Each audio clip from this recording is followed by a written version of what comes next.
In a convent, Sister Mary prays to an image of Mother Mary for several minutes. Then she takes off her veil and moves the painting to hide some writing on the wall. After grabbing her bag, Mary sneaks into the Mother Superior's bedroom to steal her keys. Afterward, Mary runs to the front gate and desperately tries all the keys to open it. At that moment, 4 nuns start coming closer, and a terrified Mary finally manages to open the lock. Unfortunately, the chain is stuck and she can only push the gate a little bit, so she has to move through a very narrow space. She falls as she reaches the other side and a nun grabs her ankle to pull her back, breaking Mary's leg by pushing it against the fence bars. The unbearable pain makes her pass out. When Mary wakes up, she lights a match and finds herself inside a coffin. She cries as she tries to open it, but it won't even budge, which indicates she's been buried alive. Mary keeps yelling for help, but nobody comes. Sometime later, American novice Cecilia is in the Italian customs office, where a soldier is checking her bag. Another officer points out that she doesn't have a return ticket and that she hasn't learned any Italian, so the process takes longer.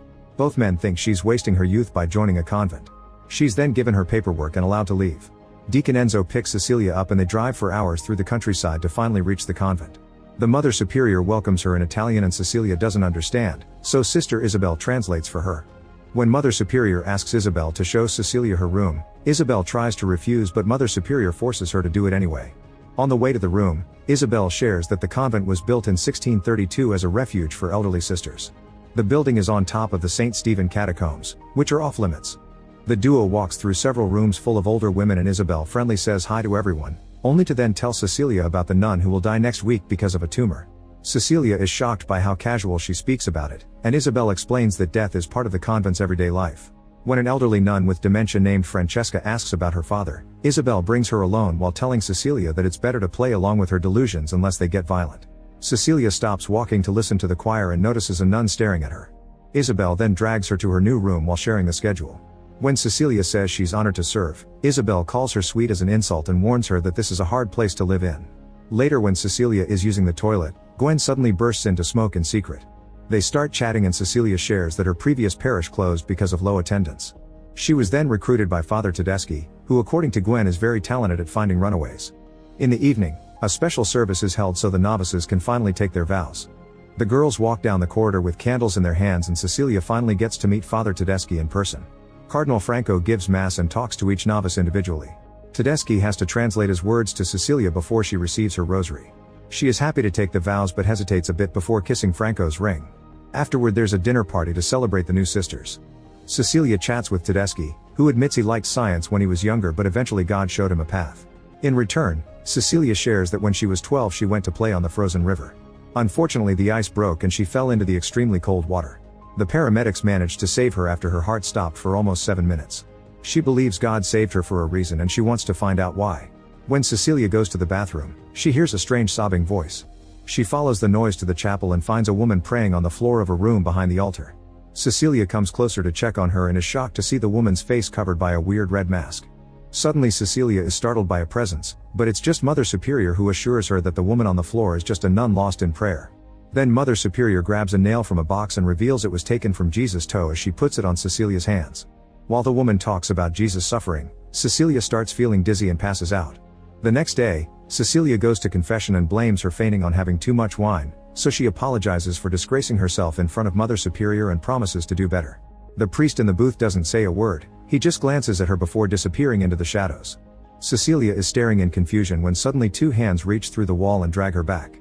A terrified Cecilia is dropped on a bed in a strange room and 5 nuns with red masks appear in front of her. Mysterious hands hold her face before a masked nun stabs her with a dagger, but at that moment Cecilia wakes up. When she looks around, she's shocked to see Francesca staring at her from the door. Cecilia turns on the light and the woman disappears. In the morning, Mother Superior talks to all the young nuns about their new duties. A bored Gwen keeps chatting with Cecilia and Mother Superior has to scold her. Afterward, Isabel shows the new nuns how to do the chores in the convent, including washing the bedridden elderly, doing the laundry, and killing the chickens for dinner. As days pass, Gwen and Cecilia become close friends and they have fun together during their chores, although they also have to watch many old nuns die. One day Cecilia notices Isabel staring at her from afar, but she quickly disappears. That night, Cecilia wakes up when she feels something and discovers Francesca cutting some of her hair. Francesca calls Cecilia blessed and says everyone adores her, but Cecilia doesn't understand her Italian. Then Cecilia takes Francesca to the infirmary and tucks her in, not realizing that she's being called Saint Cecilia. The blankets aren't big enough to cover Francesca's feet and Cecilia takes a closer look to find strange scars shaped like crosses. The following day Cecilia tells Gwen everything that happened and admits this place isn't what she expected. However, Gwen says this is better than her last place. There was a boy who kept hitting her, so she hit him back, and as punishment Gwen was sent to a support group led by nuns. They were her inspiration to become a nun. Suddenly Cecilia throws up, so she goes to see Dr. Gallo, who runs some tests. While waiting for the results, Cecilia hears a noise and looks outside to find a masked nun wandering. At that moment a crow crashes on the window and startles Cecilia into looking away. After a quick look at the bird's body, Cecilia follows Mother Superior to the office where Franco, Tedeschi, and Gallo are waiting for her. A very angry Franco demands to know if Cecilia has been with a man, and she swears she hasn't. Gallo confirms that when she arrived, he examined her and noted that she was still intact down there. Mother Superior adds that they haven't had any visitors lately before hiding Cecilia's red file in a drawer. Then Cecilia is taken to the infirmary and Gallo uses an ultrasound scanner to reveal that she's pregnant. After the initial shock, Franco declares that this child was conceived without sin and therefore is a miracle. However, Cecilia can only stare at the screen in horror. Later Cecilia asks Tedeschi why she was chosen. Tedeschi points out that this could be the reason why she was saved as a kid and reminds her that the meek shall inherit the earth. Afterward Cecilia is given special ceremonial clothes and taken to the chapel so all the nuns can sing their praises to her. 5 months later, Cecilia wakes up with morning sickness. She coughs out blood and is shocked to discover she's lost a tooth. Then she goes to breakfast and everyone stands up in her presence except for Gwen. Cecilia is given good food and told not to work because she must concentrate on the baby. Gwen mockingly says that they'll start to call her Mary. Later Cecilia is relaxing in the bathing pool when suddenly Isabel pushes her underwater, trying to drown her. After some struggle, Cecilia manages to bite Isabel's hand and frees herself, but Isabel jumps on her and pushes her down again, saying it was supposed to be her. At that moment the nuns come in and drag Isabel away as she screams that they should try with her again. Afterwards Cecilia goes to the infirmary and Gallo confirms the baby is fine. She mentions what Isabel said and asks for an explanation, but Tedeschi claims that Isabel has been mentally ill for a while and he'll make sure that this won't happen again. Getting nervous, Cecilia asks to be taken to a real hospital with a real doctor and mentions that she lost a tooth. However, the men don't think she'll be safe in public if the word gets out, so she must stay in the convent until the Savior is born. Later when Cecilia goes for a walk, she sees 2 of the masked nuns at a window. At that moment a nun falls from the roof and everyone in the garden screams. Cecilia runs to check on the body and discovers it's Isabel, whose face has been completely wrecked. During the funeral, Gwen tells Cecilia that she doesn't trust this place. In fact, she isn't sure if she can trust what's in Cecilia's belly either. Tedeschi interrupts them, but Gwen ignores him and loudly calls out her superiors, demanding to know what's truly going on. She calls everyone a liar using dirty words, so Tedeschi and Enzo have to drag her away. That night Cecilia can't sleep. Suddenly one of the chains on a painting breaks, leaving it hanging crookedly. Cecilia discovers that the image has been hiding a text on the wall with a Bible quote in Italian. She checks her own Bible and reads about Satan masquerading as an angel of light. Getting worried, Cecilia goes looking for Gwen but can't find her in the bedroom. Then she goes to the office to get her file, but the drawer is locked. She freezes when she hears a noise and sees a light in the neighboring room, but luckily it quickly disappears. When Cecilia finds a knife, she uses it to finally open the drawer and get her file. There's a newspaper article about her accident and some DNA test results. Suddenly Cecilia hears Gwen yelling and follows the noise outside. Her voice comes from behind a wooden door and Cecilia peeks in through the keyhole. Gwen has been strapped to a chair and the masked nuns are using tools to cut off her tongue. A terrified Cecilia steps away and someone catches her from behind, but it's just Francesca, who gives her an amulet that she made with her hair. Cecilia asks her to help her leave, only for Francesca to tell her in English that she'll never leave the convent. The next morning everyone wakes up when they hear Cecilia screaming. The superiors run to her room and find her belly bleeding. Today is Galler's day off, so Mother Superior wants to take her to the hospital. At first Tedeschi refuses, but Cecilia keeps begging for her life, so he takes her to Enzo's car. After the group leaves, Mother Superior prays in Cecilia's room. At that moment she sees a feather on the floor and looks under the bed to find the dead chicken that Cecilia used for her fake bleeding. On the road, Tedeschi gets a call informing him of the truth and makes Enzo stop the car.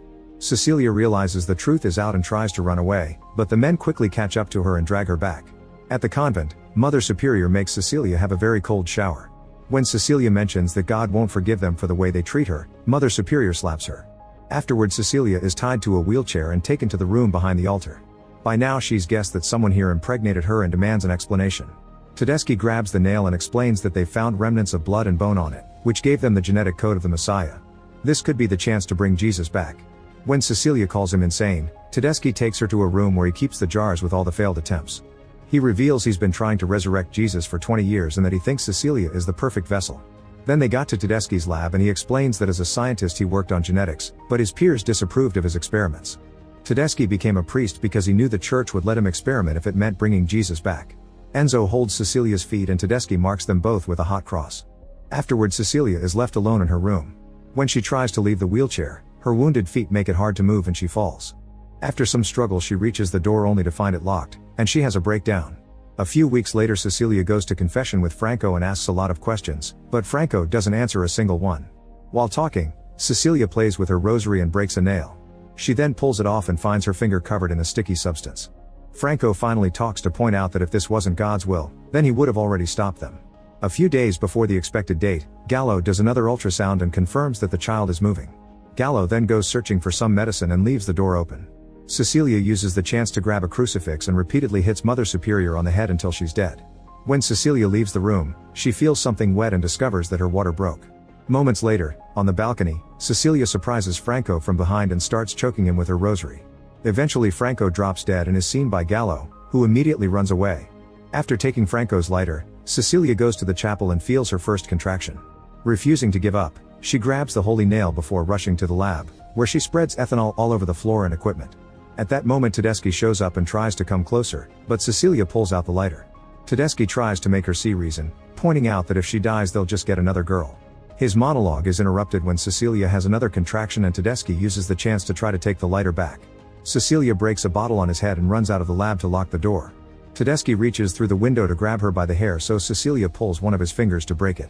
When she notices the ethanol leaking under the door, she drops the lighter and the lab quickly catches on fire. After a small explosion, Cecilia thinks it's over, but unfortunately Tedeschi finds an extinguisher and puts out the flames before he starts pounding on the door. A terrified Cecilia keeps getting contractions, which make it hard to move. When Tedeschi finally breaks down the door, Cecilia forces her body to take the stairs to the catacombs. There are flashlights by the entrance, so she grabs one to search for a place to hide. After wandering for a while, she can hear Tedeschi coming, so she hides in a random room and turns off the flashlight.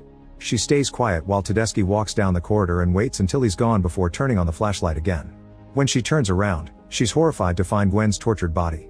Cecilia gets moving again and manages to find a hole in the wall leading outside. She starts climbing it only for Tedeschi to pull her back. Then he holds her down and begins to pray while ripping her dress to expose her belly. Tedeschi pulls out a scalpel and starts cutting her open, causing her to scream in unbearable pain. Cecilia concentrates on reaching into her pocket for the nail and stabs Tedeschi in the neck, finally killing him. Afterward, a crying Cecilia pushes the body off and finally climbs through the hole to go outside. At that moment she collapses and screams as she gives birth to the baby at last. After cutting the umbilical cord with her teeth, Cecilia becomes terrified of her own child because it keeps making animalistic noises. She decides to grab a big rock and crush the baby to death. Make sure to subscribe and turn on notifications so you can watch more videos like this. Thanks for watching.